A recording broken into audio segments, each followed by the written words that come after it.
The GOP will release the specific details of its long-awaited tax reform bill on Thursday, which President Donald Trump said this week he hopes will be approved by the House of Representatives by Thanksgiving. In a budget resolution approved last month by both chambers of Congress, lawmakers set aside $1.5 trillion for a tax cut, but Republicans have been working on ironing out key details up until the final hour, even delaying the release of the plan by one day. Here are some important things to watch for when the details are finally released. Corporate tax cut implementation. The corporate tax rate is largely expected to be reduced by 15 percentage points to 20%. However, how that reduction is implemented has been up for debate throughout recent days. There have been discussions among lawmakers about a gradual phase-in of the reduction, meaning the rate would be lowered slowly to the 20% level over the course of a few years, as opposed to being cut by 15 percentage points outright. The chosen method could have a significant impact on U.S. economic growth.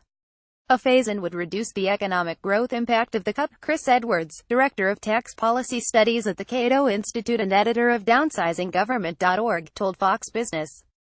An immediate cut from 35% to 20% would be a huge shot in the arm for American business confidence, and would drive increases in capital investment and hiring for years to come. State and local tax deductions. The Trump administration and the tax bill's writers initially said they planned on eliminating the deduction for state and local taxes. That announcement incited pushback from a slew of Republican and Democratic lawmakers in high-tax states like New York and New Jersey, whose constituents would experience the biggest impact from eliminating the deduction. During an interview on Hugh Hewitt's radio show Tuesday, House Ways and Means Committee Chair Rep. Kevin Brady of Texas said that the GOP plans to maintain the deduction for property taxes, but not for other state and local taxes.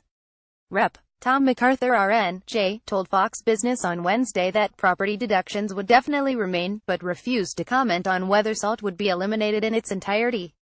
The future of 401k savings. The Trump administration and lawmakers have discussed reducing the 401k tax deferred contribution limit for older Americans to $2,400. Currently, the level for the so-called catch-up contribution for those over the age of 50 is $6,000.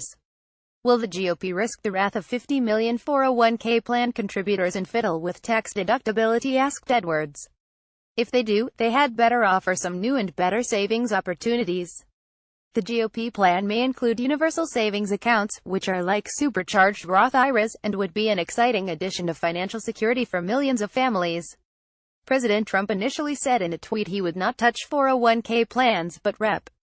Brady later said that lawmakers were looking at a number of ways to encourage Americans to start saving for retirement sooner.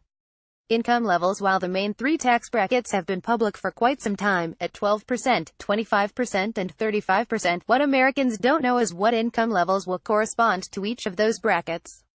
Once those numbers are released, it will be easier to evaluate how the reformed tax code can be expected to impact the finances of middle-income individuals.